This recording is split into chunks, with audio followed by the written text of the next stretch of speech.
Bonjour à toi et bienvenue sur Changer d'air. Je m'appelle Clément, je suis entrepreneur et je mets tout mon cœur et mon énergie au service d'un monde plus conscient et plus humain. On traverse une période difficile où tout est remis en question, avec des crises multiples et dans laquelle on se sent tous un peu perdus. Mais la bonne nouvelle, c'est que certains voient cette période comme une transition entre deux civilisations, un basculement de paradigme. Finalement l'opportunité d'un monde nouveau, un peu comme la Renaissance qui a permis de sortir du Moyen-Âge pour entrer dans l'ère de la modernité. Pour cette deuxième saison du podcast, on a décidé de travailler avec We Are One, la communauté des leaders engagés à faire émerger une civilisation consciente et juste. Ensemble, nous partons à la rencontre de celles et ceux qui imaginent et créent ce nouveau monde pour comprendre ce changement de civilisation, pour t'aider à trouver ta voie et pour partager les clés pour agir. Alors, prêt à changer d'air ? Bonjour Boris. Bonjour Clément. Merci de me recevoir chez toi dans ton atelier d'artiste à Pantin. Je suis ravi de te recevoir ici. Oui. Moi, je t'ai découvert tes travaux avant de te découvrir en faisant la fresque des civilisations, dont on a déjà parlé dans le podcast grâce à Charles. T'as beaucoup de casquettes, t'es docteur en philosophie, t'es entrepreneur, t'es artiste, t'es consultant, t'es auteur d'un superbe ouvrage que je suis en train de lire qui s'appelle Le Point Zéro, dont on va beaucoup parler. Et je dis que t'es entrepreneur, t'as fondé des entreprises, mais des écosystèmes collaboratifs également. Oui, t'as vu, ça fait bien. Ça Des fait- écosystèmes collaboratifs, tout de suite, ça fait sérieux. Oui. C'est classe, hein. Et en gros, moi, je suis trop content parce que ce que j'ai découvert dans la fresque des civilisations, il y a des concepts d'intercycle civilisationnel dont on va parler. Et, et en ce moment, tu travailles sur un projet, une communauté qui s'appelle Le Point Zéro. Et je te cite, qui est un projet au service du passage de notre espèce à l'âge adulte. Donc, c'est-à-dire du passage où on subit notre avenir vers le moment où on va le construire. Mhm. Ce qui, du coup, est enviable, je dirais.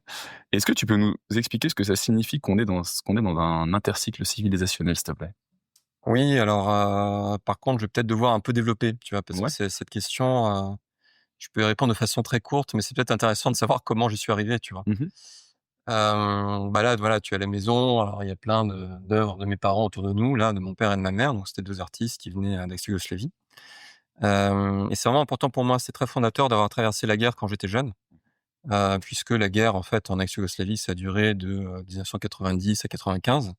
Puis après, tu as eu tous les effets secondaires, en quelque sorte. Donc voilà, ma famille a traversé ça. C'était quoi, Bah, pour un c'est petit cours d'histoire, la guerre en Yougoslavie à l'époque? En fait, la Yougoslavie, c'est un pays qui a été constitué après-guerre, en fait, en réunissant plusieurs peuples. Donc il y avait, tu vois, les Serbes, les Croates, les Bosniaques, les Macédoniens, les Slovènes, et qui a tenu finalement tant que Tito était en vie. OK. Et après, il y a une déstabilisation qui s'est mise en place, et en gros, 10 ans après la mort de Tito, quoi, en fait, le pays a commencé à rentrer en guerre civile, et mes parents ont traversé ça, voilà. Et donc, ça m'a amené à me poser beaucoup de questions parce que, disons qu'à l'époque, j'ai vu des choses très contradictoires. Tu vois? J'ai vu, vraiment des personnes seules ou des petits collectifs, des petits groupes, qui à la fois étaient capables, dont mes parents en fait partie, hein, vraiment de soulever des montagnes avec très peu de choses. Mmh.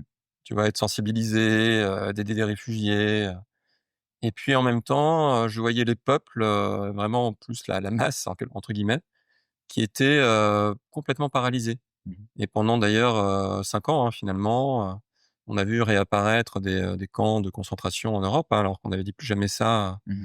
après la Seconde Guerre mondiale. Et je me Toi, suis posé la tu étais en question de France à ce moment-là? oui, moi j'étais en France. Mes parents, alors faisaient, de temps en temps des voyages là-bas, bien sûr, pour aider, et puis, il y avait des réfugiés partout ici, en fait, à la maison, hein. OK. Et je me suis posé la question: «Mais comment c'est possible, finalement, que les mêmes êtres humains aient à la fois une puissance d'action, un pouvoir d'agir et un niveau de conscience exceptionnel, alors que d'autres, au contraire, se montraient complètement paralysés?» Et puis aussi, j'étais vraiment frappé de voir que les médias racontaient pas du tout la même histoire, donnaient pas du tout la même interprétation de ce qui se passait là-bas, en France, en Allemagne, aux États-Unis. Ça aussi, cette dissonance entre les récits, je pense très tôt, ça m'a initié, justement au pouvoir des récits. C'est-à-dire finalement c'était, heu je crois Pascal qui disait, tu vois? C'est, vérité, au-delà des Pyrénées, mensonge en deçà, en fait, quelque chose comme ça. Donc de l'ordre que finalement, que la C'était, vérité, c'est quelque chose qui est très relatif finalement, à mmh. l'environnement culturel, au système de croyances dans lequel on a grandi, quoi. OK. Mmh. Et donc, c'est ce qui t'a ouvert l'esprit au récit. Et la question de base, c'était du coup, qu'est-ce qu'on. Les cycles. Bah, si tu Ça veux, veut dire quoi qu'on est dans un cycle, un intercycle civilisationnel et le point zéro, ouais, qu'est-ce que ça représente? en m'intéressant à cette question des récits, du coup, je me suis demandé, mais finalement, les systèmes de croyances dans lesquels nous sommes, ça vient d'où, en fait? Tu Comment vois? tu peux définir un exemple de système de croyance typiquement chez nous en France ou. Alors, bah, par exemple, si tu compares, je sais pas, l'Orient et l'Occident, Mmh. en Occident, il y a une croyance très forte sur, l'individu. Mmh. Tu vois? L'individu tout-puissant, le héros individuel. Ça a émergé notamment à la Renaissance. Parce que pendant le cycle médiéval, le récit était différent et le récit, mettait beaucoup plus l'accent sur le rôle, en fait, du collectif. Mmh. Par exemple, si tu regardes, les œuvres architecturales, les sculptures, dans les cathédrales, c'est pas signé, en fait. Tu vois? On mettait pas son nom quand on disait, tel auteur a fait tel, ça, c'est vraiment venu après la Renaissance. C'est intéressant. Alors qu'en Orient, quand même, la structure familiale, la culture est beaucoup plus collective. Donc ça, c'est vraiment un élément de récit. OK. Alors c'est à la fois lié à la structure familiale, hein, qui est beaucoup plus ce qu'on appelle la structure atomique, de la famille en Occident, mais voilà, ça, par exemple, c'est un élément de récit. Tu as un autre élément de récit qui peut être, le rapport au progrès.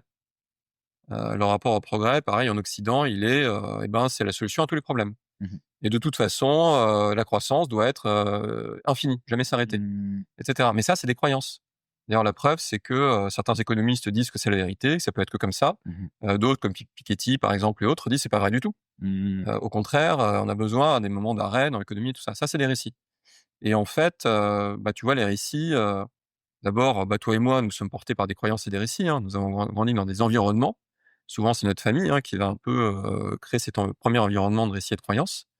Mais c'est valable aussi des communautés, hein. Les communautés ont des récits. Ici, on est à Pantin, alors c'est très, divers, hein. Tu as des communautés africaines, des communautés maghrébines, des communautés chinoises, donc c'est pas les mêmes récits. C'est très intéressant, justement, quand ça se frotte, quand ça se fertilise.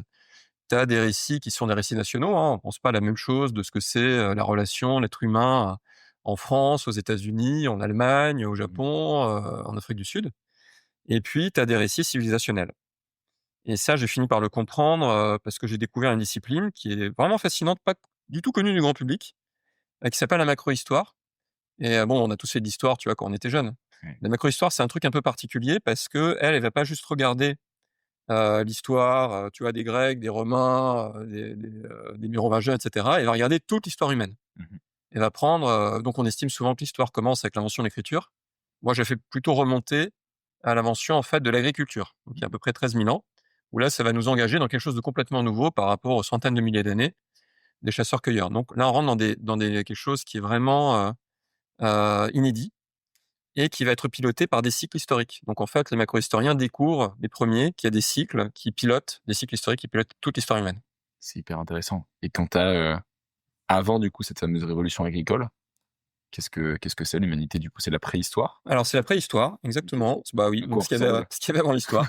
Alors déjà, pour que tu aies un peu une idée des échelles de temps, hein, alors bon, on change un peu les datations, on n'est pas tout enfin, les scientifiques sont pas tout à fait d'accord là-dessus, mais en gros, on pense que les premiers hominidés, tu vois, les ancêtres de nos ancêtres, qui commençaient à se tenir debout, tout ça, ça remonterait à 5-6 millions d'années. À Ah l'époque, on waouh! pensait 3,5 millions avec, la découverte de Lucie, tu sais, le fameux squelette là. 5-6 millions d'années. Ouais, ouais, ouais, c'est C'est il y a Néandertal, longtemps, hein? l'Australopithèque, c'était il y a très longtemps. OK. Mais ça préparait l'émergence de l'Homo sapiens. Alors l'Homo sapiens, on dirait aujourd'hui que ça serait, peut-être 300-400 000 ans. Tu OK. vois? L'Homo sapiens, lui, il se tient debout, et il commence, finalement à, être véritablement conscient de son environnement. Et il y a quand même une rupture très importante qui est identifiée, dit-on à, peut-être, tu vois, 70-80-90 000 ans en arrière, Mmh. où tout d'un coup, les grottes commencent à se remplir de fresques. OK. Pourquoi? Ça, c'est un signe de conscience très important, c'est que, tu vois, si on revient un peu en arrière, imagine, hein, Ouais, ouais, ouais. nous étions une espèce, où il y avait pas de communauté, stable, sédentaire, donc en fait, c'était des petits collectifs qui se déplaçaient en permanence. On est clairement des animaux. Oui, on est clairement des On animaux, se donc des distingue pas meutes. d'un tigre, Ouais, c'est ça, c'est un peu comme les meutes de loups, tout ouais, ça, tu ouais. vois, qui se déplacent en permanence. Quand même des lieux, un peu refuges où ils viennent, un peu avec les saisons, Mmh. se reposer, et cetera. Donc on va dire peut-être semi-nomades, mais en tout cas, nous nous déplaçons, c'est des petits collectifs. Et là, quelque chose se passe. Alors s'il fallait le décrire, l'émergence de la conscience, c'est très étonnant, hein. C'est que, faut imaginer que tout d'un coup, la conscience se voit en train de percevoir le monde, quoi. Ouais. Tu vois? Imagine nos ancêtres et puis ils voient, je me vois en train de voir les étoiles. Ouais, ouais, Je me dis: «Mais qu'est-ce qui se passe, en ouais. fait?» Et là, tu vois, ils vivent un truc, mais vraiment un éveil, quoi. Et c'est quand même magnifique parce que le premier réflexe qu'ils vont avoir, c'est de témoigner de ce qui se passe. L'art apparaît tout de suite, hein. OK, Premier truc, c'est l'art, en fait. c'est incroyable. Donc ils se disent: «Bah, nous allons témoigner de ce qui se passe», avec quelque part cette conscience de il s'agit de transmettre quelque chose. C'est la révolution cognitive ça ou pas? C'est ce qu'on appelle la révolution cognitive. OK. Alors par exemple, ça a été vulgarisé par des livres comme Sapiens de Yuval Harari qui explique ça et donc tu vois, nous on imagine que, c'est Lascaux et cetera, mais en fait, les peintures rupestres, on les répertorie aujourd'hui dans plus de 45 millions d'endroits dans le monde, hein. Alors c'est tout petit, hein, parfois c'est pas du tout comme Lascaux si tu veux, Ouais. mais Il y a des voilà, mains quoi. les mains et cetera, puis par la suite les scènes de chasse et tout ça. C'est-à-dire que l'homme témoigne de ce qu'il est en train de vivre, donc il commence à constituer une mémoire collective qui est, emmagasinée par des symboles. Donc ça, Donc c'est extraordinaire. si on prend un peu de recul, tu as dit 5-6 millions d'années, on sort, on devient un peu, on se met Mmh, debout. Il y a 300 000 ans Homo sapiens. Du mmh. coup, c'est quoi Homo sapiens par rapport aux hominidés? On se met un peu plus enclin, on est un peu plus malin Alors peut-être? c'est une évolution, de la boîte crânienne qui va évoluer. Alors là aussi, tu as plein de théories, hein, qui disent que, finalement, ça peut être aussi déclenché par le fait que, il y a l'invention du feu, Ah et la que viande, ça va permettre en fait, de mobiliser, moins d'énergie pour digérer et cetera. Donc du coup, il y a plus de place pour que le crâne se développe. Bon, on ne sait pas exactement, tu vois? Il y a plein d'explications possibles. Mais en tout cas, et donc Sapiens va commencer notamment à tailler des outils, tu vois? C'est vraiment ça la ah c'est nouveauté, 300 000 ans, c'est déjà les outils? alors les outils, c'est même pratiquement plus d'1 million d'années en arrière, Ah oui. mais tu vas avoir en fait une élaboration et c'est pas encore la révolution cognitive, mais tu as vraiment en fait un saut. Tu as un saut si tu veux dans la capacité, finalement À dans la créer, sophistication si tu veux, ouais, effectivement la capacité de création de et cetera. Donc il y a certains signes, l'épaule et cetera. Enfin Homo sapiens commence vraiment à affecter son environnement à un autre stade, quoi. et on fait de l'art. Et on se met à faire de l'art, effectivement. On se met à faire de l'art, mais ce qui est vraiment important derrière se mettre à faire de l'art, et c'est ça qui va vraiment nous détacher et qui va faire que Sapiens est Sapiens. C'est contrairement aux animaux, qui finalement apprennent par l'instinct, Mmh. tu vois? D'ailleurs, en fait, tu peux séparer un chat, un loup, un oiseau de ses parents, quelque chose à faire qui va accéder à l'information par instinct. Mmh. Mais nous, on va commencer à capitaliser une connaissance, et cette capitalisation, en fait, va faire que nos enfants vont pas avoir à réapprendre tout ce qu'on a déjà appris. Pas Et ça va mal. tout changer. Ça va tout changer. C'est-à-dire que ce qui va faire que Sapiens va devenir Sapiens, c'est que ce capital de connaissances fait que, finalement, on va commencer à accumuler. Et donc, dès le moment où tu accumules, finalement, tu vas, commencer à faire une percée gigantesque par rapport aux autres espèces, Qui heu, réapprennent à chaque fois en fait. qui réapprennent. OK, ah oui. C'est-à-dire que chaque génération, ça recommence. Nous, on crée des marches. Et eux, ils apprennent limite par la génétique, ils ont des Oui, mutations et un changement, mais sinon ils changent pas oui, oui, spécialement quoi. c'est alors bon, les animaux apprennent un peu quand même, hein. Il y a un vrai apprentissage, hein, quand même dans le règne animal, mais pas du tout au degré qui va commencer à se révéler avec Sapiens. Et la révolution cognitive va encore plus accélérer ça. Parce que là, ça devient extraordinaire et on commence à dire, bah, les techniques de chasse, les techniques de fabrication des outils, et cetera, et cetera. Tout ce capital de connaissances va faire que l'espèce va commencer quelque part comment dirais-je? À se détacher, du règne purement animal pour entrer dans ce qu'on appelle la culture. OK. Voilà. Et donc à ce moment-là, quand on fait de l'art, c'est aussi le moment où dans Sapiens, il dit pas qu'on commence à coloniser l'intégralité de la planète? Alors ça commence à être, alors c'est pas tout de suite le cas, mais ça va venir, à l'échelle de l'espèce très vite, hein, finalement, puisque, à différents endroits, une partie de Homo sapiens, mais pas tout Homo sapiens, va commencer à créer des communautés, dites sédentaires.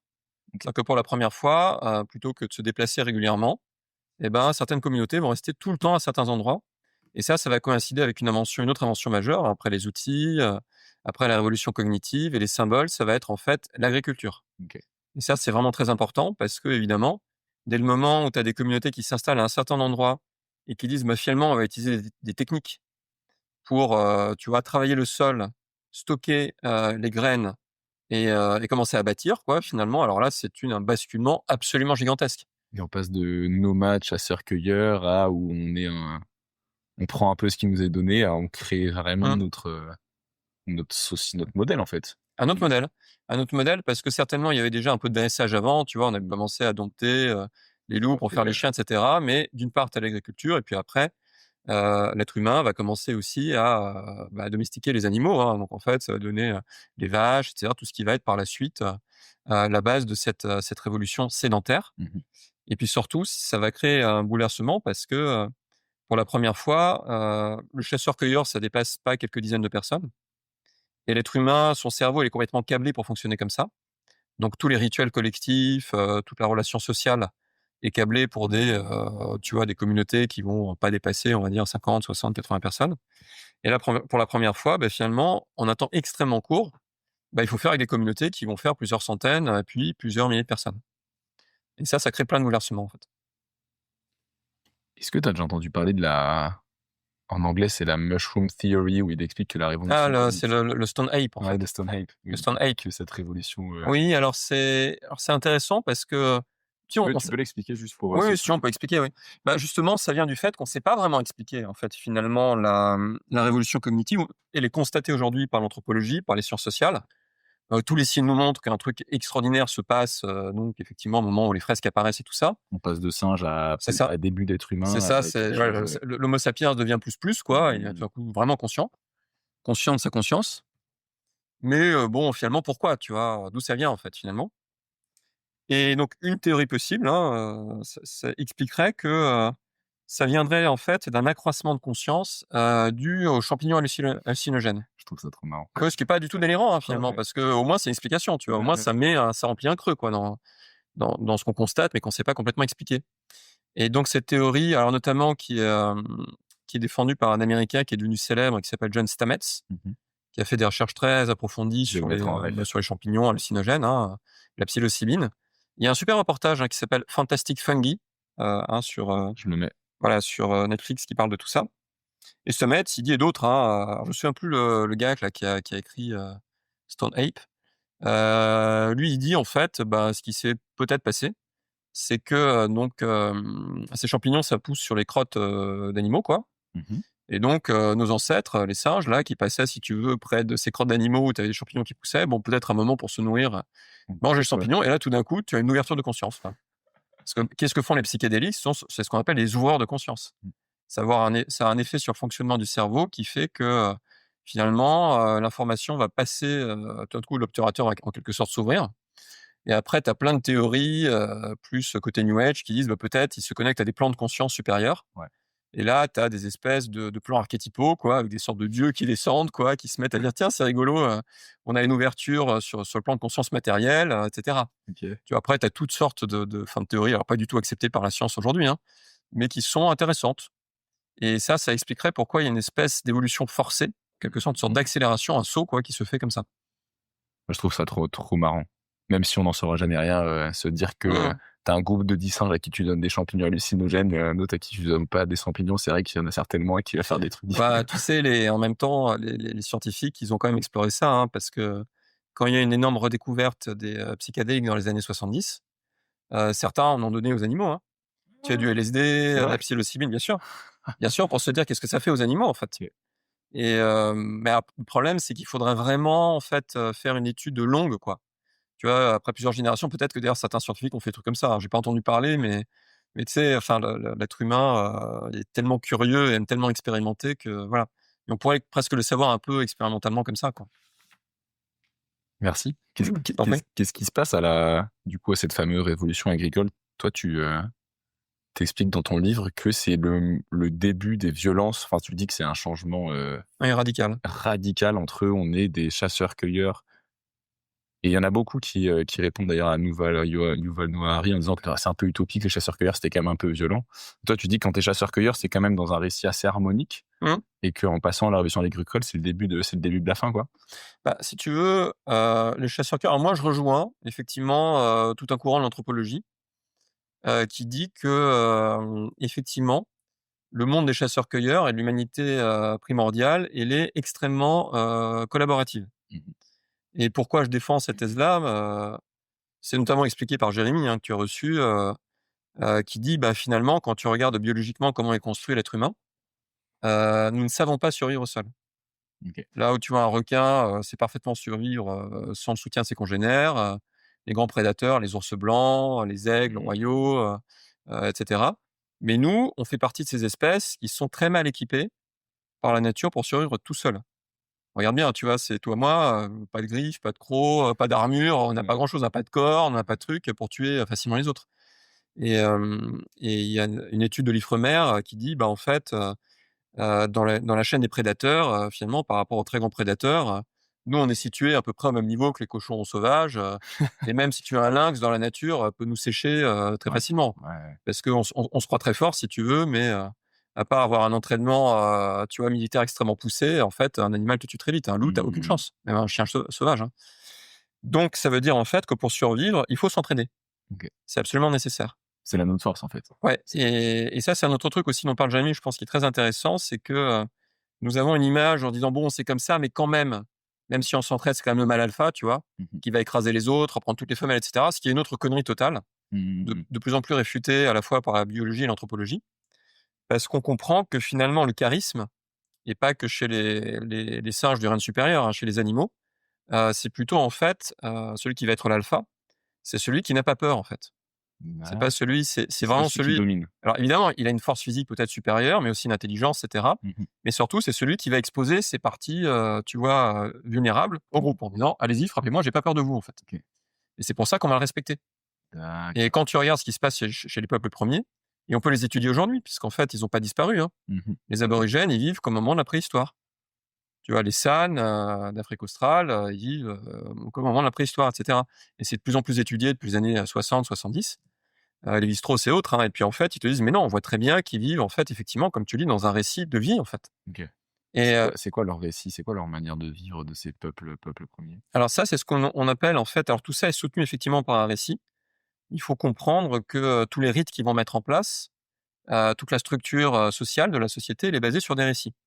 Pourquoi? Parce que l'être humain, au fond, notre conscience, notre pensée ne sait pas ce que c'est le réel. Personne ne sait ce que c'est le réel, vraiment. Hein. C'est-à-dire, nous l'avons complètement oublié, mais c'est un mystère.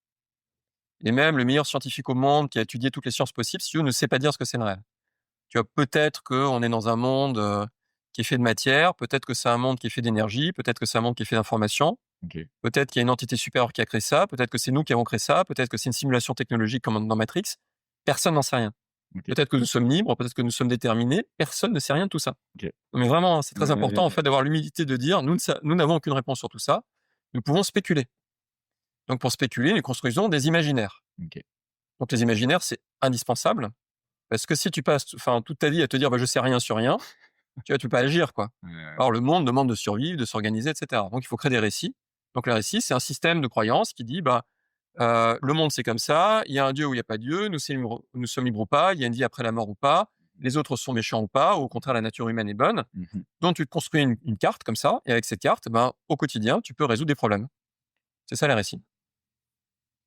Il faut juste pour rebondir sur on sait pas ce que c'est le réel, c'est quoi? C'est que toi, moi, on perçoit des choses, on entend, on a quelque chose, moi je peux te toucher, tu vois, cette table. Mais je sais pas ce que c'est juste ma sensation, mon cerveau il m'envoie ces trucs, mais en fait derrière j'ai aucune Absolument. idée. Alors c'est intéressant parce que la science te propose des modèles plus profonds du réel, qui vont déjà au-delà des sens. La science va te dire, ok, toi tu perçois la table avec sa couleur ocre, en bois et tout ça là. Mais en réalité, ce sont des atomes qui dansent ensemble dans du vide, quoi. Et même derrière ces atomes, tu as des quarks, et derrière les quarks, on ne sait pas trop, peut-être que c'est des champs d'information dont la matière et l'énergie sont juste des manifestations.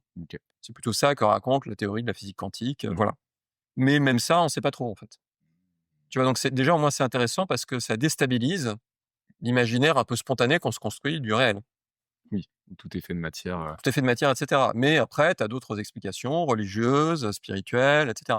En tout cas, chez les peuples premiers, ce qui est quand même fascinant, c'est que le point commun, moi, je n'ai pas trouvé d'exception, tous les récits qu'on retrouve chez les peuples premiers sont des récits d'abord d'interdépendance. Pourquoi? Parce que c'est ce qu'on appelle la vision cosmogonique. C'est quoi cosmos, en fait? C'est que tout est un. Le cosmos, en fait, c'est tout est relié dans une unité. Le principe du cosmos, de la pensée cosmogonique, c'est de dire il n'y a pas de séparation, il y a des différenciations d'une seule source initiale qui va donner naissance à tout ce qui existe. C'est pour ça que les mythes des peuples premiers, ça commence très souvent avec, au début, il y avait le néant, il y avait la nuit, ce que les Égyptiens vont appeler Noun, en fait, tu vois, c'est l'océan, le vide sans fin. Et de là va apparaître une lumière qui va être souvent ce qu'on appelle le Père sacré. Donc, la mer, c'est la nuit infinie. Et le père, c'est la lumière. Et lui va engendrer la vie, tout ce qui existe. Le principe actif et le principe passif, yin et yang. Ok. Donc tu vas retrouver ça aussi dans les premières spiritualités complexes, le brahmanisme, qui va donner ensuite l'hindouisme, le bouddhisme par la suite, le taoïsme, etc. Toujours le même principe, c'est tu as une force initiale qui va se différencier. Voilà. Et dans nos spiritualités plus classiques, c'est les créateurs, c'est Dieu. C'est ça. C'est le Dieu de Spinoza. C'est ça. En fait, il est là au début et tout est dans ça, en fait. Oui. Alors, nous, dans la spiritualité à nous plus récente, on oublie un petit peu la dimension de la mère cosmique.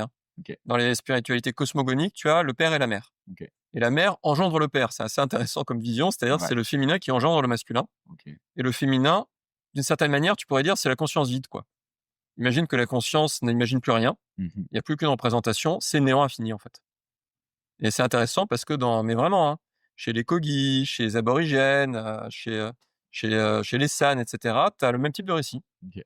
C'est vraiment, on trouve toujours un peu ça. Et le marqueur de ce récit, c'est surtout ça qu'il faut retenir, c'est que cette conscience, cette source initiale se ramifie à travers tout ce qui existe. Donc, nous sommes tous un peu comme, tu vois, une branche d'arbre, quoi, une feuille dans le système.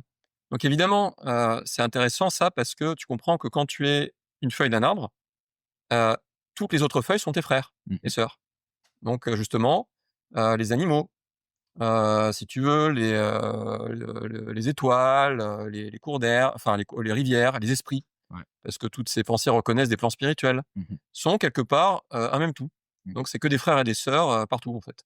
Donc, évidemment, c'est l'harmonie que ça va créer plutôt. Mais ça exclut pas de la violence. Dans le sens où, tu vois, les Wanomami, c'est quand même des tueurs extrêmement efficaces, quoi. Ok. Ils ont un récit de vie qui est celui-là, que je t'ai décrit, mais en même temps, ils savent te dégommer si tu es un singe avec des fléchettes empoisonnées à 30 mètres, quoi. Ok. Donc, en fait, ce sont des chasseurs, ils vont aussi développer des capacités, effectivement. De toute façon, pour survivre, s'ils bien sûr. sont encore vivants en 2025. Bien sûr. Mais par contre, quand tu tues l'animal, tu vas quelque part prier, en fait, parce que tu vas intégrer au tout son âme. Ok. Tu vois, il y a une violence qui peut être physique, mais jamais spirituelle. Dans la spiritualité, en fait, dans l'invisible, tout doit toujours être, en fait, repacifié, réharmonisé. Et ça aussi, c'est vraiment un point commun de tous ces peuples. Et ce que tu dis, c'est pas forcément que c'est la réalité pure, et enfin, c'est comme tu l'as dit, on n'en saura jamais rien, c'est un récit, mais ce que je trouve très fort, c'est que tous les peuples premiers encore existants, donc il y en a quoi? Il y en a une vingtaine, une trentaine encore? Alors aujourd'hui, l'UNESCO nous dit que ces peuples qui vivaient un peu comme on vivait avant la préhistoire, on estime ils sont quand même beaucoup plus nombreux que ce qu'on imagine. Ça sera entre 240, peut-être jusqu'à 300, plus de 300 millions. C'est donc ils vivent encore aujourd'hui, j'imagine à quelques détails près, comme il y a 10 000 ans. Quoi. Voilà, donc tu vas avoir effectivement des gens un peu l'ère pré-néolithique. Donc tu en as beaucoup en Afrique, en Amérique du Sud, Australie, en Sibérie aussi. Tu as des peuples, les Lapons, etc., les Samis. Bon, tu en as un peu partout, finalement, les Amérindiens, qui sont dans des réserves aujourd'hui aux États-Unis, mais tu en as partout, en fait. Okay. Bon, ils meurent un peu écrasés par notre culture dominante, tu vois, enfin, par notre civilisation dominante, plutôt. Mais oui, ils sont encore là. Et ils nous montrent quelque chose d'important. Et ils ont tous ce même récit où tout est un. Il y a quoi d'autre comme conséquence de tout est un? C'est qu'il y a un respect, j'imagine. Enfin, qu'est-ce que ça implique et en quoi c'est opposé à nous aujourd'hui? Parce que nous, tout est un, finalement. Il y a peut-être une partie des gens religieux qui dira oui, on est tous connectés, on est tous liés. Alors c'est vrai ce que tu dis, c'est en principe, ça devrait être le message profond de la religion. Ouais. Nous sommes tous un, nous sommes tous aimés, nous sommes tous amour même, si on radicalise un peu ce qui est dit en fait dans le message chrétien par exemple. Néanmoins, il faut quand même prendre en compte, si tu veux, toutes les traces qu'ont laissées justement toutes les grandes révolutions qu'on a commencé à décrire dans la mémoire collective. Parce que là, j'ai besoin de revenir un petit peu. Tu me posais la question, mais qu'est-ce qui s'est passé avec la sédentarisation? Et ça boucle aussi un petit peu, tu vois, avec ce que je racontais au départ, c'est qu'est-ce qui a façonné nos récits, qui a fait qu'aujourd'hui les gens sont quand même parfois très impuissants. Tu vois, ne savent plus réagir, ont perdu la conscience. Bah, je pense on peur des autres, parce que quand tu as tout est un, tu fais plus confiance à l'autre. Si tu dis tous les autres êtres humains autour de moi, ils pensent que tout est un et ils pensent que je suis leur frère, tu as une confiance aveugle. Aveugle, bien sûr. Tu ne diras jamais on va voler mon t-shirt. Exactement. Ça n'a aucun. Exactement. Mais aujourd'hui, c'est pas du tout le cas. Aujourd'hui, on a peur. Nous avons peur. On a peur. Nous avons peur de l'autre, nous avons peur, etc. Et nous avons peur, en fait, notamment de la nature. Ouais. C'est-à-dire que nous parlons énormément de la nature, mais au fond, quand tu regardes les réflexes qu'ont les gens, ils se disent, mais bon, finalement, je baladerai pas, finalement, tu vois, mes enfants en bas âge trop loin dans une forêt parce que peut-être, tu vois, un loup, un aigle pourrait apparaître, quoi. Ouais. Et parce que inconsciemment, ça fait quand même, je pense, 13 000 ans que nous avons intégré que la nature, c'est dangereux, en fait. Pourquoi? Alors, pourquoi? Ben, je pense parce que avant, la nature était vue comme une initiatrice. Il faut voir que nos ancêtres vivaient dans la nature en permanence. Hein. Ils la connaissaient tellement bien qu'ils sentaient, si tu veux, les signaux faibles. Ils avaient développé leur sens à des degrés qui nous sont complètement inaccessibles aujourd'hui. Les peuples premiers, j'ai vu des vidéos de mecs qui chassent sur 200 km des C'est gazelles. incroyable. Non, mais oui, tu sais, les trimarans, ils sont capables de courir, tu vois, 270 km sans s'arrêter. Enfin, ils éclatent complètement nos marathoniens. Enfin, c'est des trucs de fou. Hein. C'est effectivement les aborigènes, ils voient leur troupeau à 30 km. On sait plus ce que c'est. Tu as les vraies capacités humaines. Ouais, on sait plus ce que c'est. Donc, en fait, d'abord, ils ont pas peur parce qu'ils sont très puissants, physiquement, hein, sensoriellement. Et puis, en plus, ils ont accès à des niveaux spirituels, intuitifs, qu'on comprend même plus nous, en fait. Et ce qui s'est passé, c'est que je pense que tous ces sens-là, qu'ils soient, tu vois, des sens vraiment physiques ou des sens plus, on va dire, intangibles, et l'intuition, etc., tout ça, ça va s'atrophier justement avec l'invention de la sédentarité, de l'agriculture. Parce que qu'est-ce qui se passe? C'est que finalement, on construit des murs pour la première fois, on reste à un même endroit, donc on est en sécurité matérielle, donc le niveau de confort augmente, mais ça a un prix. C'est-à-dire qu'à chaque fois que le niveau de confort va augmenter dans l'histoire de l'humanité, tu vas avoir une baisse, mais effectivement, de ces capacités-là, et globalement, une baisse de conscience. Concrètement, ça veut dire on passe en quelques générations de je suis dans la nature avec ma tribu, je mange ce qui est là et je suis très connecté à. Moi, je trouve l'image du mur, comme tu dis, elle est très forte. C'est je m'enferme dans un mur avec mon papa et ma maman, alors qu'avant j'étais avec ma tribu. Et symboliquement, en effet, ça veut dire qu'en dehors des murs, c'est pas top, c'est pas chez moi, c'est pas. Exactement. Ça, c'est très important, tu vois, et on voit bien comment déjà ça va faire évoluer le récit. Hein. Parce qu'au fond, toutes les grandes inventions, encore une fois, qui vont augmenter notre confort matériel, vont avoir des conséquences, à chaque fois. Donc, si on prend les inventions qui vont finalement surgir à l'époque, hein, dans un temps très court, que va inventer l'humanité? Donc, l'agriculture. Ce qui va suivre derrière, c'est la propriété, hein, le territoire permanent. Parce qu'avant, avant, t'as pas de propriété. Ben non. Avant, en fait, quand tu regardes comment fonctionnent les peuples premiers, il n'y a pas de propriété. C'est-à-dire que tu as une forme de propriété un peu fusionnelle avec le collectif, avec le commun collectif. C'est-à-dire que, par exemple, chez beaucoup de tribus, en fait, tu as une lance qui t'appartient, c'est ta lance, en fait. C'est ton outil, tu vas pour chasser, etc., chez les Maasai, etc. Mais tu as une lance et une lance de rechange, et c'est tout. C'est-à-dire, il n'y a absolument aucune accumulation. Tu vois, chez les... c'est une propriété vraiment indispensable, ton slip et ta lance, et ça suffit, quoi. Mais c'est ça. Et si tu commences à se dire, ça c'est ma troisième lance, et ça c'est... exactement. Ça c'est interdit. Si tu prends, si tu veux, les Inuits, ce qu'on appelait avant nous les Esquimaux, mais c'est pas le nom qu'ils se donnent, eux, en fait, ils confrontent tout de suite l'accumulation. Hein. C'est-à-dire l'accumulation, c'est perçu comme une peur. Ils ont raison. Ça, c'est observé aujourd'hui par les gens qui observent. Les anthropologues, les ethnologues te disent effectivement, quand on regarde comment fonctionnent les peuples premiers, en gros, ce qu'ils disent, c'est un peu la suite du récit cosmogonique. Hein. Nous sommes tous issus d'une même source. Il y a une espèce de maman cosmique qui vient nous faire vivre une expérience là sur Terre. Le grand esprit des Amérindiens. Donc, le grand esprit, il envoie les esprits vivre une expérience dans la matière. En gros, enfin, dans le monde physique, j'interprète, mais en gros, c'est ça. Donc, on vit une espèce de grande aventure de conscience. Nous sommes là pour nous soutenir. Tous les autres vivants, donc les animaux, mais aussi les plantes, mais aussi les minéraux, sont des frères et des sœurs, au fond, cosmiques. Parce que finalement, cette âme se répartit un peu partout. Et finalement, il faut avoir le courage de surmonter des épreuves ensemble, quoi. Et c'est quoi le rôle du collectif? C'est de nous donner, par des rituels, le courage d'y aller ensemble. Et finalement, la figure de base, en fait, du collectif, c'est nous sommes ensemble autour du feu. Et il faut surmonter des épreuves et on s'encourage ensemble à le faire. Et c'est tout, hein, c'est ça, là, en gros, l'humanité. Hein. C'est très simple, en fait. Depuis quelques dizaines de milliers d'années, ouais. C'est hyper simple. Et en fait, ce qui va se passer, c'est que certaines inventions vont apparaître et vont déséquilibrer ça. Donc, tu parles de la propriété. Moi, je trouve que les murs, c'est un truc très symbolique. En effet, déjà, ton récit se transforme. En fait, tu peux plus croire. On est tous un si tu te réveilles dans un mur et tu as peur de sortir de ton mur, quoi. Ah bah oui, parce que les gens viennent te voler ta propriété. Exactement. En fait, tu vois, par exemple, les murs vont créer chez les enfants une première croyance qui n'était pas là avant, qui est, s'il y a des murs, il y a peut-être une raison. Parce que tu vois, l'enfant, il est très intelligent. Hein. Il comprend déjà très tôt les choses. Donc, il y a une raison. C'est quoi la raison? Donc, il va se dire, mais peut-être parce que dehors, c'est dangereux. Donc, d'où la croyance, peut-être que la nature, elle est méchante. Et on ne sait pas exactement pourquoi, tu vois, il y a eu la sédentarisation. Une explication possible, hein, il y a plein d'hypothèses. Peut-être c'est parce qu'à un moment, Certains ont théorisé que on voyait des fleurs pousser, si tu veux, sur les tombes, parce qu'on enterre en fait nos ancêtres depuis longtemps, hein, quand même. Et à un moment, en fait, ils ont dit c'est peut-être l'âme de nos ancêtres. On va rester dans ces lieux-là. Ça, c'est une explication possible. Une autre, c'est que peut-être il y a une espèce de grand déluge ou de grande catastrophe qui a traumatisé nos ancêtres, qui se sont dit mais peut-être que la nature est pas si gentille que ça, en fait. Donc peut-être maintenant on va commencer à se protéger. Donc peut-être. Tout ça, en tout cas, ça crée une espèce d'effet boule de neige. Parce qu'on commence à créer effectivement ces murs et on se dit finalement la nature est pas si gentille que ça. Les murs nous protègent. La propriété, en fait, c'est ok de commencer à accumuler. Donc on commence à faire des magots, des trucs comme ça. J'ai plus que les autres. Comme tu as plus que les autres, tu as la comparaison qui commence à apparaître. Toi, tu as plus, moi j'ai moins, etc. Tu vas voir apparaître ce qu'on appelle les premières castes. C'est-à-dire qu'avant, tout le monde était très polyvalent, même les femmes chassaient, tout le monde, tu vois, mettait la main à la pâte dans le collectif. Tu n'avais pas de chef dans une... Alors, tu as des chefs, hein. Dans une tribu? Tu as des chefs, des sous-chefs, c'est même très complexe. Hein. Il y a des systèmes de leadership, mais qui sont uniquement basés sur qui est le plus efficace pour nous aider à survivre. C'est tout, hein.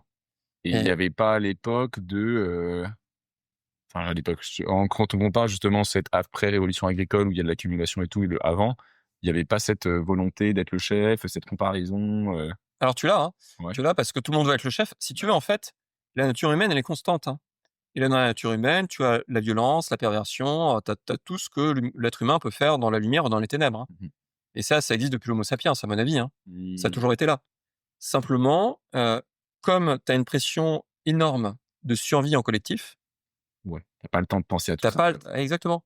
Et tu vas créer le récit et les cadres et les rituels qui vont tout de suite identifier les peurs et les déséquilibres et qui les traitent immédiatement.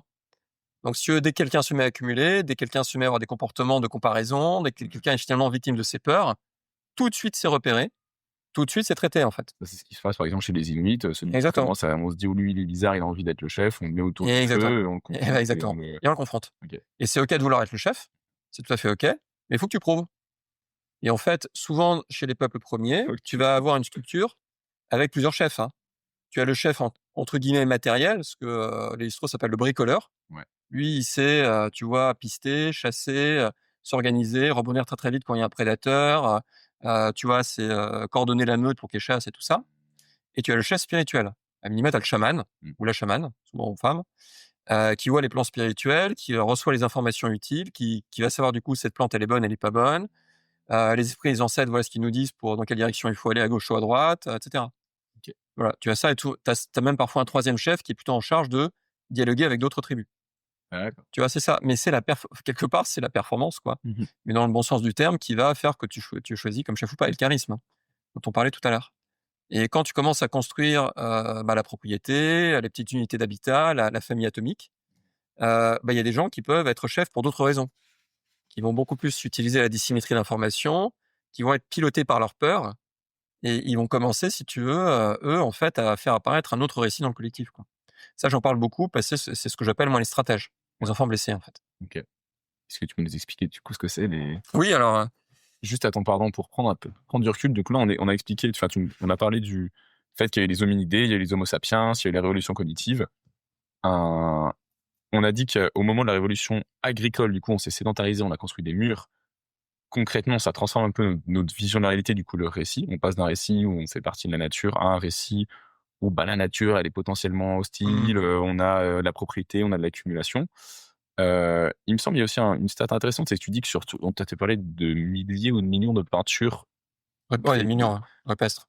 Et il n'y en a aucune dans ces peintures où il y a des guerres entre hommes. Oui, alors ça, tout à fait, ça a été constaté par des anthropologues qui ont dit, mais finalement, nous avions une image extrêmement violente de l'homme sauvage. De l'homme sauvage. Il y a des études qui ont été faites là-dessus pour dire que pratiquement 80% des bandes dessinées, genre Rahan, Torgal, qui représentent en fait la préhistoire, c'est que la violence. Hein. C'est que des hommes qui se battent entre eux. Ils se tapent dessus, ils s'entretuent en permanence et tout ça, ce qui n'est pas vrai du tout. C'est pas du tout ce que montrent aujourd'hui les peuples racines. Et c'est pas logique en plus. Par contre, ça veut pas dire, si tu veux, qu'ils sont pas, comme on le disait, qu'ils n'ont pas une capacité à la violence. Hein.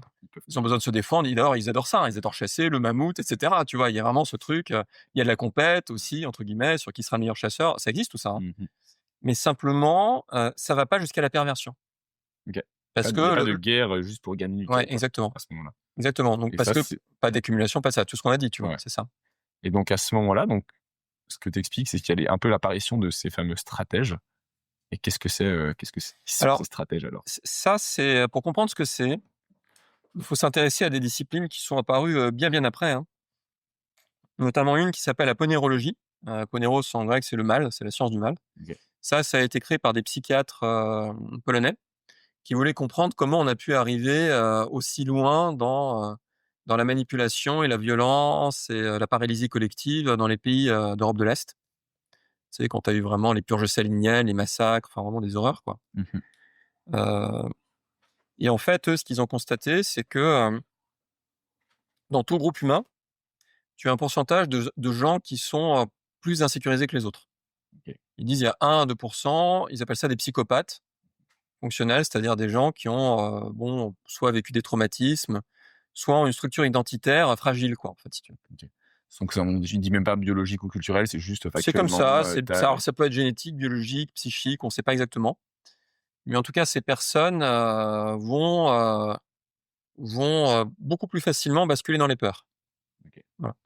Et ça veut dire même concrètement ne pas être forcément révolté tant que ça parle mal ou Bah, si, ça veut dire surtout être très facilement blessé par les autres et être piloté par l'ego, en fait, beaucoup. Alors très peur. Pourquoi? Parce que l'ego, si tu veux, vient nous protéger quand nous avons une très grande insécurité émotionnelle. Mhm. Quand j'arrive pas à m'aimer assez moi-même, mon ego va commencer à intercepter tous les signaux que j'en reçois à l'extérieur.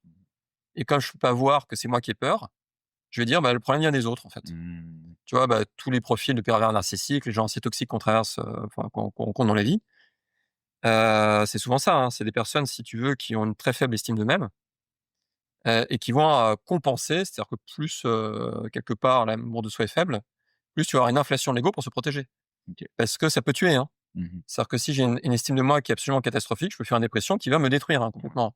Donc pour éviter la dépression, par exemple, hein, en fait, je vais me raconter une histoire complètement fausse sur moi-même, quoi. Ok. Je suis un type super, je suis extraordinaire, je n'ai absolument aucun problème, c'est le reste de l'humanité qui a un problème, tout le temps.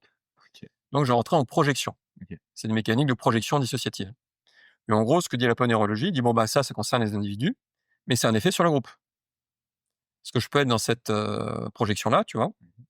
Et en fait, comme je vais pas traiter la peur en moi, je vais commencer à dire, c'est les autres qui ont un problème. Et comme les autres ont un problème, et moi, je vais les aider à résoudre leurs problèmes. Ok. Tu vois, le début de l'histoire, hein. Ouais. Donc, comme ils ont des problèmes, je vais les aider, donc c'est moi le chef. Ok. Je pourrais faire un super chef, quoi, finalement. Si, Parce que moi, je suis tellement bon, je suis Ouais. tellement fort, je suis tellement ça, je me raconte une histoire complètement fausse, Ouais. mais qui va m'amener à vouloir agir sur les autres, quoi. Ça, on parle d'un Hitler ou on parle de. Exactement. On parle, si tu veux, des grands dictateurs, mais si on revient à l'histoire là, qu'on se raconte, tu vois, sur les origines de nos récits actuels, on peut imaginer que quand il y a l'invention de la sédentarité, de la propriété, etc., moi, je pense que l'invention qui est aussi, quelque part, celle qui a eu le plus d'effet, ça a été les petites unités d'habitat, les maisons. Mhm. Parce que finalement, ce qui s'est passé, c'est qu'avant, les leaders, on les choisissait sur leur niveau de courage, donc justement sur la capacité à ne pas avoir peur, à intégrer les peurs. Et là, tu on as les choisissait dans une authenticité totale. On les Totale. connaissait parfaitement de leur réveil à leur sommeil. Ils ne pouvaient pas se cacher, quoi. Oui, d'autant plus que comme le groupe était petit, et comme dans tous ces peuples premiers, tu avais des rituels initiatiques qui commencent à 10, 11, 12 ans, et là, ça fait tout de suite le tri en voyant qui sont les plus courageux, réellement. Quand l'enfant doit survivre tout seul, tu vois, une semaine, etc., tu vois vraiment le niveau de courage de chacun. Donc ça, c'est des rituels qui permettent de mesurer précisément les niveaux, en fait, de courage et le rapport aux peurs. Ok. Et ça crée une hiérarchie, de fait, dans la tribu, parce que le plus courageux va être le chef. Et le moins courageux, c'est pas grave, on va pas le foutre dehors. Mais simplement, ça sera pas le chef, parce que c'est très dangereux si quelqu'un qui est dominé par ses peurs devient le chef. Ok. Sauf que là, on commence à créer des communautés avec les murs. Donc, finalement, les rituels initiatiques, on en a moins besoin. Donc, ça s'affaiblir. Ouais. Et là, tu vois, ceux qui sont complètement pilotés par leur peur, ils vont se dire, mais pourquoi ce serait pas moi le chef, en fait? Ouais. Donc, quelque part, ça va être un peu la vengeance comme disait Nietzsche, ceux qui sont pilotés par leur ressentiment. Tu vois, qui ont un ego blessé, donc les blessures, quoi. Et donc là, tu as une étude quand même extraordinaire qui recoupe la ponérologie, qui dit, finalement, là, tu as ce 1% qui va commencer à jouer des insécurités émotionnelles des 10-15% qui sont pas forcément complètement dominés par des blessures, mais qui ont quand même plus peur. Et donc, ils vont commencer à créer des histoires nouvelles. Et ça, Harari, il explique bien dans Sapiens. Ils inventent les nouveaux récits, en fait. Ils inventent les nouveaux récits. Et les nouveaux récits, ça va être quoi? C'est, vraiment, la nature, elle est très dangereuse, mais la tribu d'en face qui a commencé à créer aussi une communauté, peut-être qu'ils nous veulent du mal. Ouais. On sait pas, hein. Peut-être ils sont dangereux, hein. Donc peut-être on devrait commencer à accumuler, voire même à s'armer un petit peu, tu vois, à créer, etc. C'est ça les nouveaux récits. Donc on va aller dans ces pensées-là, en fait, parce que finalement, ces individus qui n'ont pas traité leur peur, qui sont en projection sur l'extérieur, ils vont même commencer à générer un récit à l'échelle de l'univers, quoi, en fait. Pour dire, l'univers, il est méchant, il est dangereux, moi, je vais vous protéger. L'autre en face, peut-être, il est dangereux. Voire même, on a des factions à l'intérieur de notre petite cité, là, où il y a des gens qui voilà, pourraient être des dangers pour nous. Ouais. Donc il faut des armées, il faut etc. Et tu rentres, en fait, complètement dans autre chose. Et donc les chefs d'avant, si tu veux, ils vont essayer de combattre ça. Les chamans, ils vont dire: «Mais non, c'est pas vrai, la nature, nous aime, le cosmos, etc.» Mais évidemment, comme toi, tu es le nouveau chef qui essaie de prendre le pouvoir, ceux-là, tu vas vouloir les dégager, en fait. Ils deviennent dangereux pour toi. Donc tu vas dire: «Bah tiens, justement, eux, regardez, etc.» Et donc tout va être à l'envers. C'est-à-dire que quelque part, tu vas projeter sur eux, tu vas dire: «Bah ceux qui sèment la zizanie, donc en gros, votez pour moi, quoi, et moi, je vais vous protéger.» C'est le début des manipulations politiques. Oui, la politique apparaît. Et comment on est tombé aussi facilement là-dedans? Bah, Comment est-ce qu'on passe de ce récit notons quand même, et tu le dis plusieurs fois, que tu dis pas il faut retourner à cet âge-là, c'est vraiment Pas pas du du tout. tout ton sujet. Pas du tout. C'est juste intéressant de regarder comment ça évolue avant et Faut comprendre ce qui s'est passé, ouais. comment on a des croyances limitantes aujourd'hui qui disent mais si, il faut toujours se protéger, enfin, il faut toujours être, voire même attaquer avant d'être attaqué. Ouais. Et excuse-moi, je me perds. Non, mais c'est ça, hein, tu as tout à fait raison. Bah, tu disais comment, en fait, on en est arrivé là. Bah, je pense qu'une Ouais. des réponses, hein, c'est que moi, c'est ce que j'appelle la science et même, je parle de technologie psycho-spirituelle. Ok. C'est-à-dire que la première science que développe l'humanité, il y a deux sciences, hein. Il y a une science qui va donner la science qu'on connaît, qui est la science de la maîtrise matérielle. Ouais. On va créer des outils, on va apprendre à chasser, on va apprendre à faire des feux, on va apprendre à classer les plantes et tout ça. Et puis, il y a une science qui est vraiment psycho-spirituelle. Ça, c'est traiter les peurs, Ok. entretenir les relations sociales, rendre le collectif puissant psychiquement et spirituellement et socialement. Et d'ailleurs, en fait, quand les anthropologues redécouvrent un peu tout ça, ils se disent: «Mais en fait, on n'avait rien compris, on pensait que c'était des sauvages.» Et effectivement, Lévi-Strauss va faire appel à des mathématiciens pour qu'ils fassent des modèles, tellement c'est complexe, en fait, tellement c'est intelligent, tu vois, les systèmes de relations, etc. Et c'est pour ça que les peuples premiers passent parfois 30% de leur temps, 40% de leur temps dans des rituels, hein. À Rituels de... communiquer entre eux. Exactement. Tu vois, communier avec tout le vivant, donc des rituels de communion, des rituels de célébration, des rituels de séparation, quand c'est nécessaire, des rituels de réparation aussi, des rituels initiatiques, tu vois, pour développer le courage, etc. Et ça fait que finalement, l'individu et le collectif deviennent extrêmement puissants. Et on se disait, tu vois aussi, finalement, ces peuples premiers, c'est un peu tout confondu, c'est pas vraiment des individus développés. Au contraire, plus les cadres et les récits sont capacitants, plus cet individu va comprendre qu'il est sa puissance à lui. Donc c'est des gens qui, au contraire, sont très individués, hein. Tu vois, les quêtes de vision, par exemple, chez le peuple premier, tu pars, vivre un moment, tu vas avoir une révélation spirituelle, et donc tu vas avoir souvent un animal ou un insecte qui va dire: voilà la qualité que tu viens apporter au monde. Toi, tu viens apporter le discernement, tu viens apporter la connexion spirituelle, justement au plan invisible, tu viens apporter le courage, tu viens apporter la capacité d'organisation, etc. Et très souvent, c'est juste. C'est le meilleur parcours d'orientation, finalement, peut-être qu'on a inventé, hein. C'est de partir tout seul dans la nature. Ouais, exactement. Parce qu'au moment où tu reçois ça du cosmos. Tu vois, c'est tout ça. Et tout ça, ça fait bien, parce que pourquoi garder tout ça? Bon, finalement, on est tranquille, on a des murs, Puis on a un chef on qui a nous protège. accumulé, et on a un chef qui nous protège, qui nous raconte maintenant une autre histoire, qui est de dire, et qui va commencer à renforcer les peurs, en fait. Et moi, ce qui me marque, et tu le répètes de plein de manières différentes, mais c'est que la pire croyance, la pire partie de ce récit, qui est un peu l'opposé de ce qu'on disait de tout est un, c'est la croyance un peu de séparation, où en fait, on est tous, on est complètement séparés du réel. Moi, je suis Clément tout seul, et en fait, tout le reste, c'est à l'extérieur de moi, et voire même c'est mauvais. Et comment en fait cette croyance, elle devient de plus en plus forte, et pourquoi cette croyance, elle est si dévastatrice, cette croyance de séparation, et je ne suis pas digne d'amour, enfin, comment elle s'alimente autant on parle de 13 000 ans, quoi. Et oui, c'est vrai. Et en fait, en même temps, à l'échelle de l'espèce, c'est très court. Bah oui. Et dans ma vision, finalement, dans la façon dont l'histoire de la pensée est enseignée, c'est enseigné comme une série de ruptures qui sont des progrès, en fait, hein. Ouais. On dit au départ, bon, c'est des sauvages, ils se tapent dessus, c'est une espèce de vision très naïve du monde, ils voient des esprits partout, ils sont un peu concons, quoi.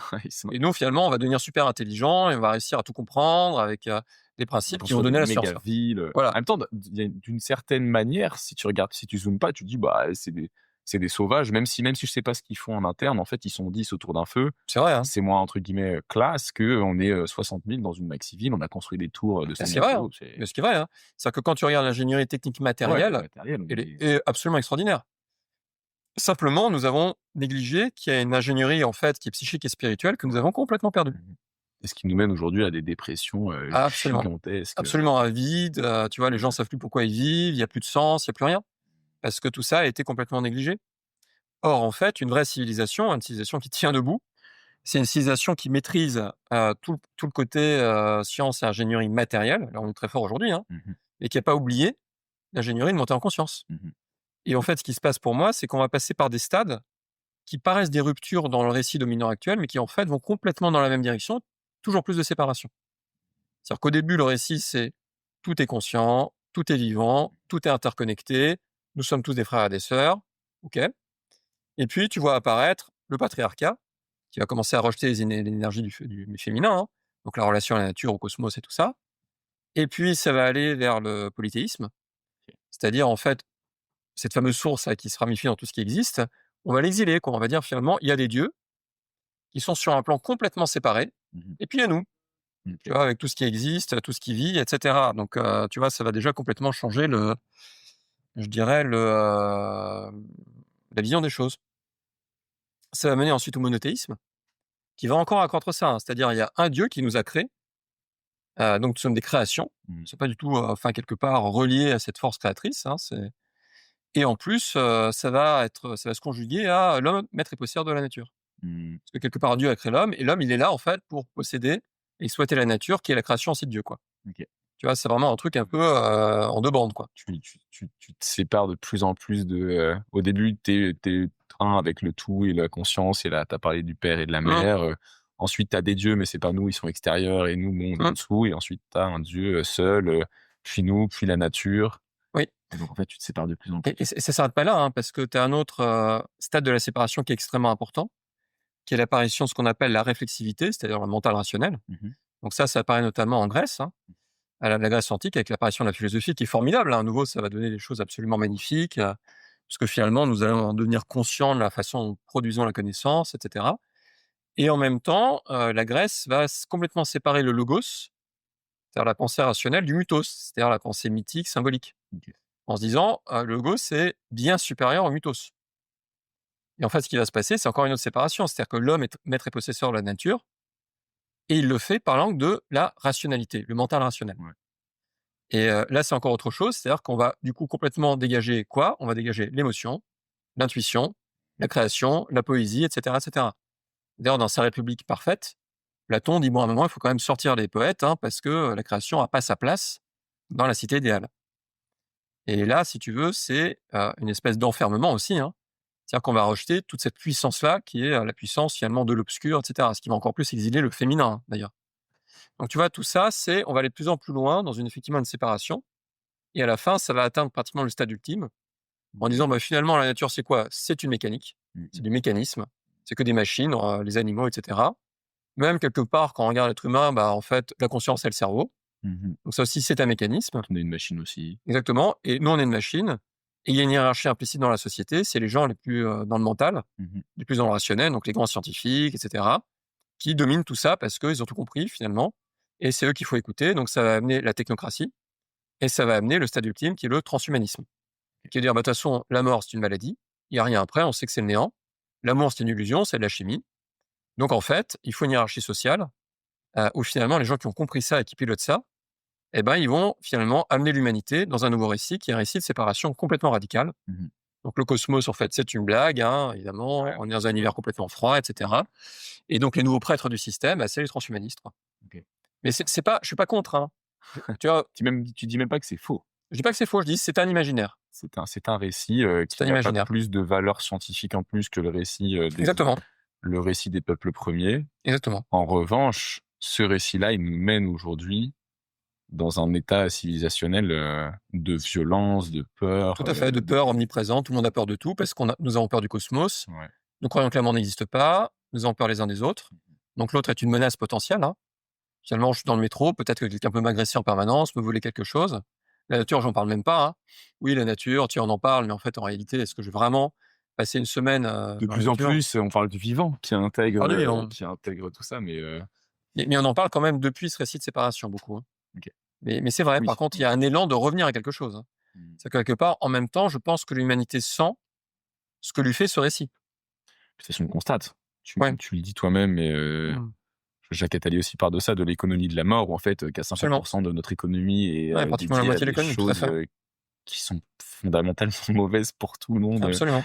Tu parles aussi d'un truc assez incroyable sur le fait qu'en fait, ce marché de la souffrance entretient le système et que le système est basé sur, enfin, genre, par exemple, si on pense à la santé, au Big Pharma, elles sont, si demain on prend un peu tous conscience, on se met tous à méditer, à manger bio, tout ça s'effondre. Tout ça s'effondre. Et donc, en fait, il faut absolument quand même continuer à alimenter, je dirais, cette souffrance, quoi, cette peur. Quand tu regardes, si tu veux, ce récit de séparation, parce que c'est qu'un récit, hein, c'est qu'une histoire, quoi, finalement, pourquoi est-ce que c'est tellement difficile de le remettre en question? Pourquoi, tu vois, c'est pas juste claquer des doigts et dire, on a qu'à passer à notre récit. C'est parce qu'il se matérialise par des institutions, par des systèmes d'ordre. Tu vois, l'éducation à l'école est quand même largement construite là-dessus. Le travail est largement construit là-dessus, la subordination, etc. La hiérarchie telle qu'elle est, qui souvent d'ailleurs met au pouvoir plutôt les plus blessés. Hein. La politique est construite là-dessus. La consommation est complètement construite là-dessus. Et finalement, qu'est-ce qui se passe? C'est que comme on est dans ce récit de séparation, ça crée un vide spirituel très profond. Hein. Et comme les gens souffrent énormément, plutôt que de traiter ça, le système va traiter les symptômes. Il va faire un peu sur 3 niveaux. Hein. Par le travail. Le travail, ça va nous abrutir. On va travailler, et donc on va oublier qu'on souffre. Pour servir à quelque chose dans la société. Pour servir à quelque chose, pour avoir un sentiment d'utilité, etc. Le récit du travail. Donc le divertissement. Donc tu vois, on va aller sur la plateforme, regarder des séries en permanence, se gaver de divertissement. Et le divertissement, en gros, c'est une coupe de la réalité, quoi. Complètement. Enfin, c'est des deux. Tout à fait. Et puis tu as la consommation. C'est les objets matériels, je mange, tu vois, etc. J'accumule. Et je me dis, donc, en possédant, finalement, ça me distrait aussi d'une autre manière de ma souffrance, quoi. Mais au fond, c'est un récit qui est derrière tout ça. Et donc, évidemment, quand tu vas toucher à ce récit, le système y réagit. Parce que, comme tu disais, en fait, si vraiment demain, les êtres humains arrêtaient, en fait, de souffrir de tout ça et comprenaient qu'ils sont dignes d'amour, qu'ils sont reliés à cette source, etc., ça ne servirait à plus rien, tout ça. Ouais. Si tu passes à la télé et que t'expliques que les gars, consommer, ça sert à rien, on va te dire, attends, t'es fou.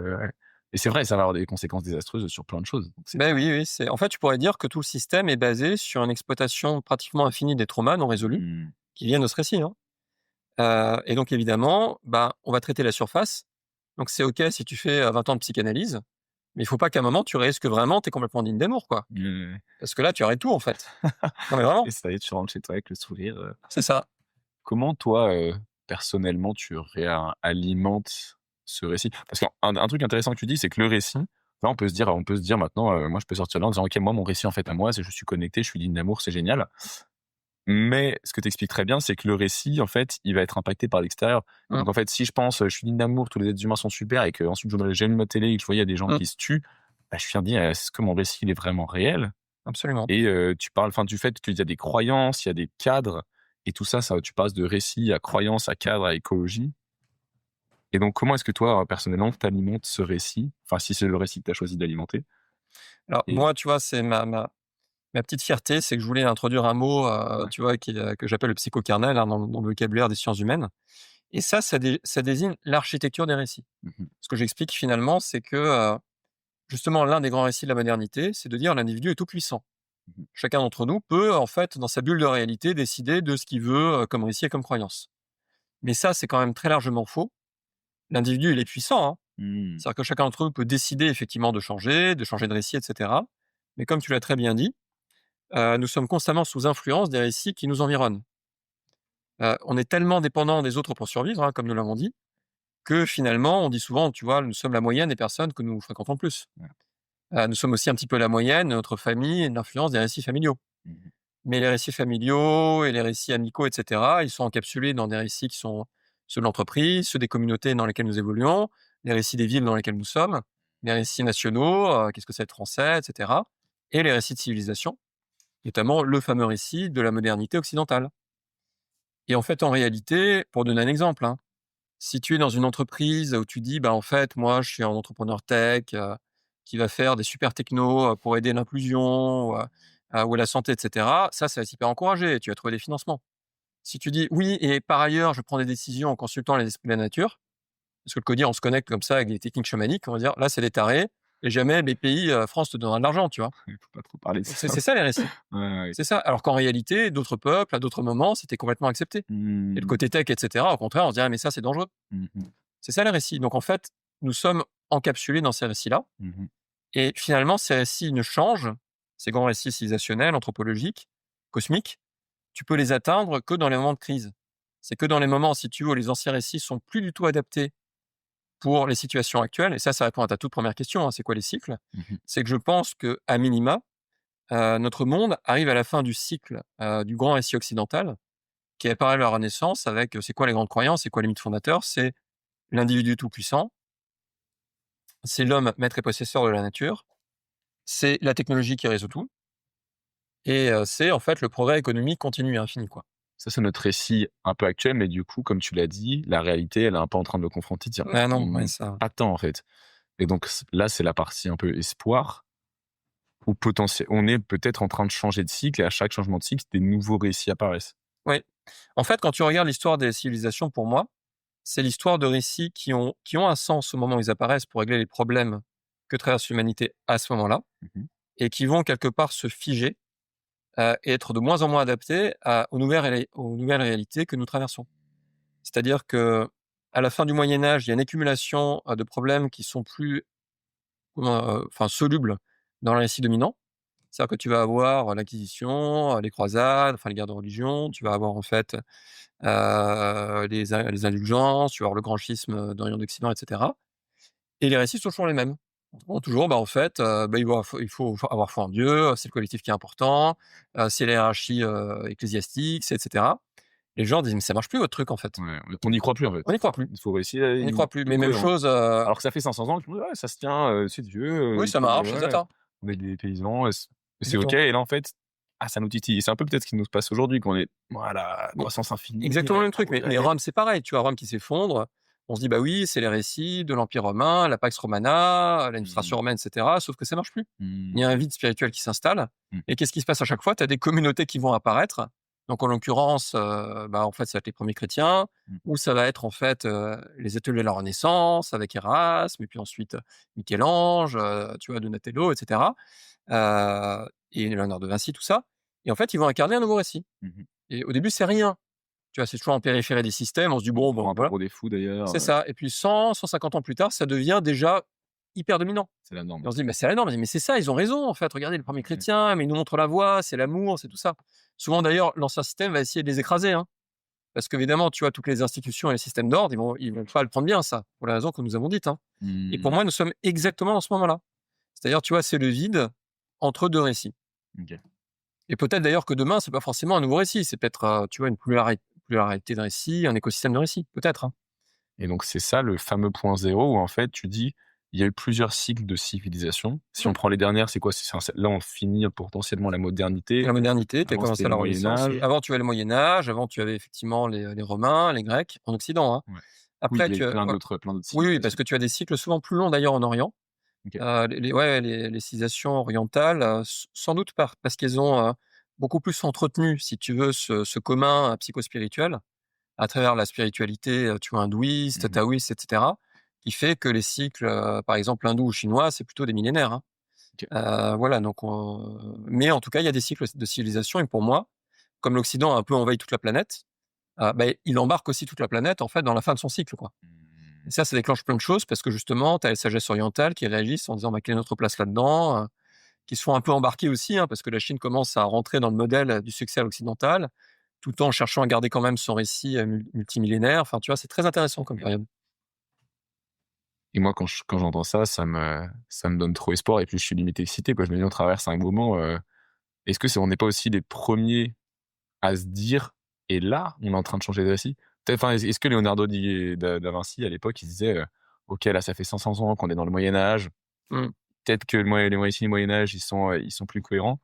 Tu vois, ce qu'on est, on est potentiellement en train de se dire, et consciemment de dire quel est le récit qu'on veut alimenter pour demain.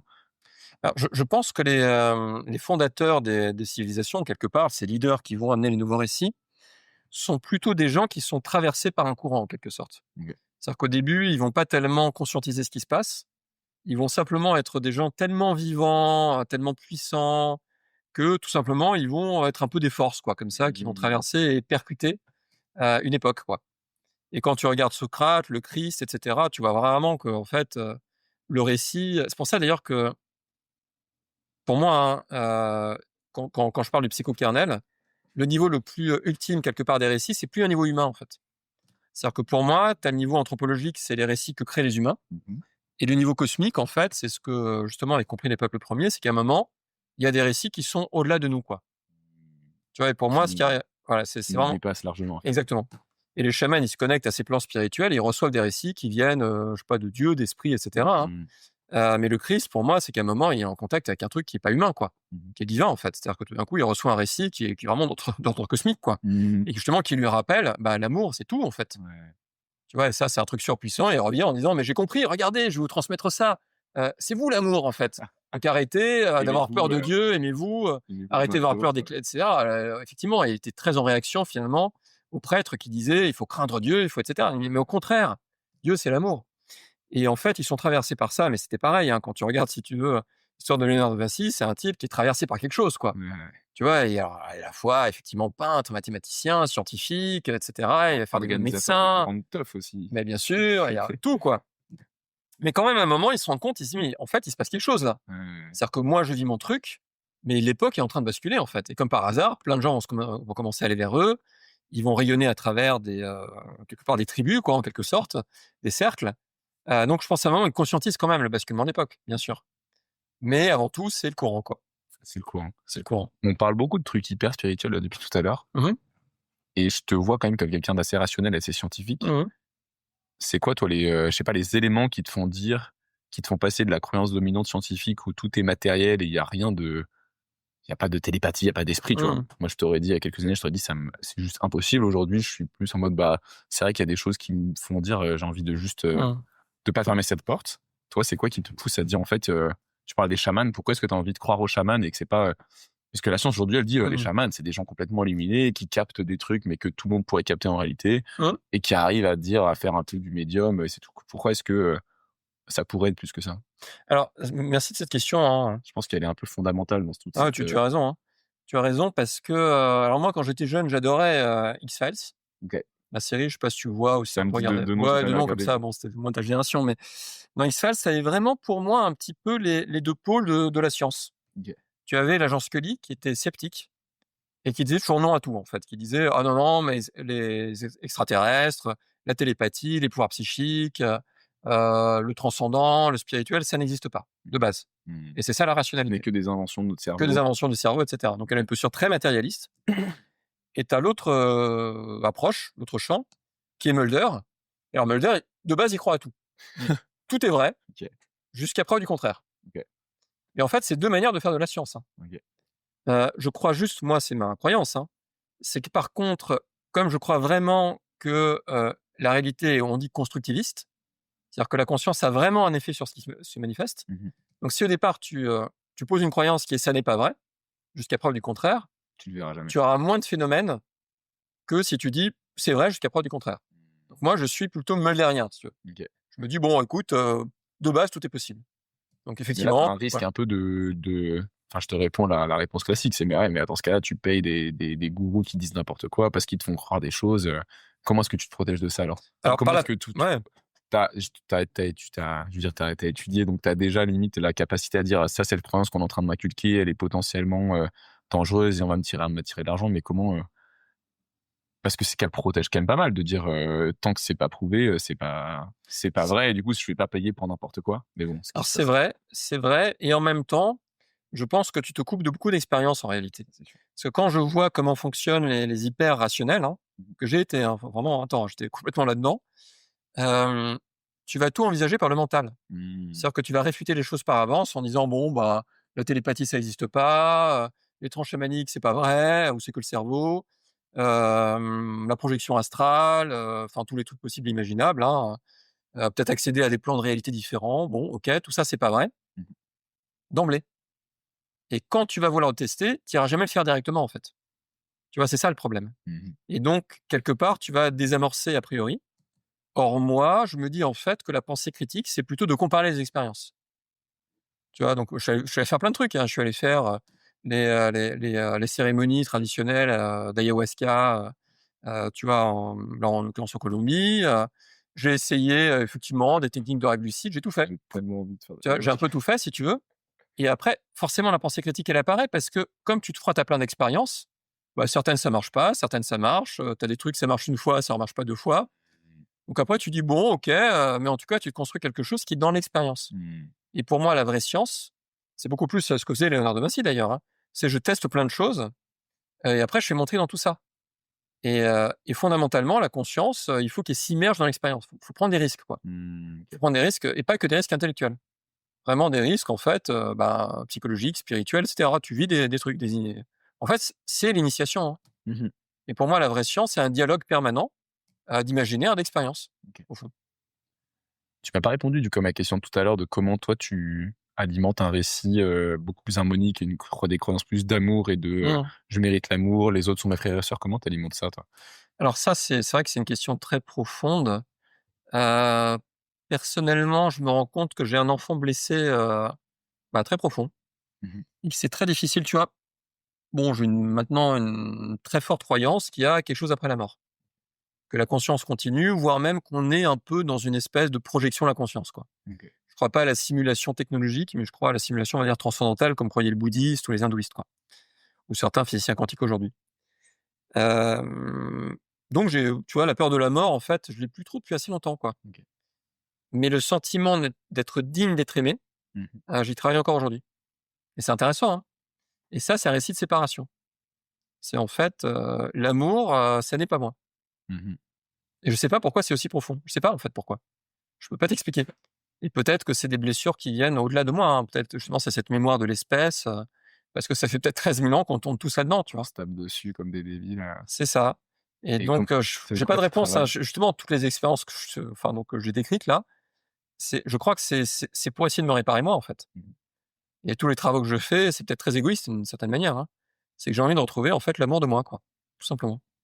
Donc tu travailles à travers ces expériences en fait? Ouais, Tout ce que ouais. tu tu dis ça Bah, oui, oui, c'est une quête personnelle, mais que je partage avec des conclusions qui vont au-delà de moi, hein. mmh, Donc du coup, je parle des civilisations, je parle de la société, je parle de plein de choses. ouais. Mais c'est quand même, très personnel, en fait. C'est très ouais, c'est vrai que c'est un peu égoïste, hein. Alors égoïste, oui. Mais dans le bon sens peut-être aussi du terme. Tu as essayé la respiration holotropique? Oui, Et alors? ouais, ouais, bah, c'est Heu, très puissant et je pense que le jour où l'Occident saura à la fois réfléchir et respirer, il aura réglé son problème, quoi. se reconnecter à tout ça quoi. Ouais, tout à fait. Écoute, j'avais envie de te poser des questions sur le point zéro et tout, mais j'ai envie que je pense qu'on peut finir là et Peut-être une prochaine fois, hein, et c'est ça et refaire une ça prochaine la fois. suite, hein. Bah merci beaucoup Boris. Ouais, merci. Merci à toi, Clara.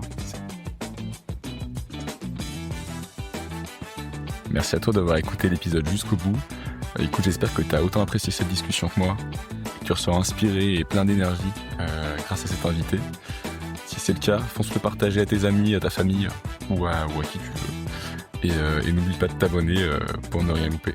À la semaine prochaine.